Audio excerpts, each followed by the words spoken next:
Mazda CX-9 has been around for a decade now, having debuted for the 2007 model year. It established itself as a fun-to-drive three-row crossover with a chipper attitude. A facelift in 2010 and again in 2013 kept the first-generation CX-9 looking fresh, but it wasn't until the 2016 model year that things got serious. Mazda's previous split from Ford meant it could develop its own platform and engines for the crossover, along with reinventing its design language. The result is a stunningly gorgeous vehicle that looks far more upscale than its price tag demands.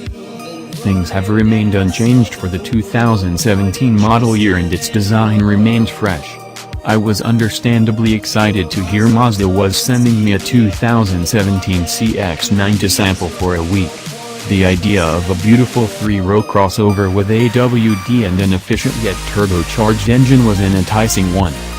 The concept of building a fun-to-drive crossover isn't new, but it's harder than you might imagine.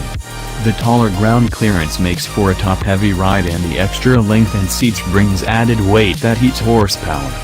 Mazda has worked to quell these issues in the CX-9 by removing weight and developing a suspension that could handle well. In the AWD model, 287 pounds has been removed from the first-generation model and the suspension was retuned. The CX-9 uses McPherson struts up front with a multi-link coil spring setup. Powering the CX-9 is Mazda's new 2.5-liter Skyactiv 4-cylinder turbo. It might make 23 horsepower less than the previous V6, but it generates an impressive 40 pound-feet more torque. Best of all, it's far more efficient. So how does all this work in practice? Keep reading to find out.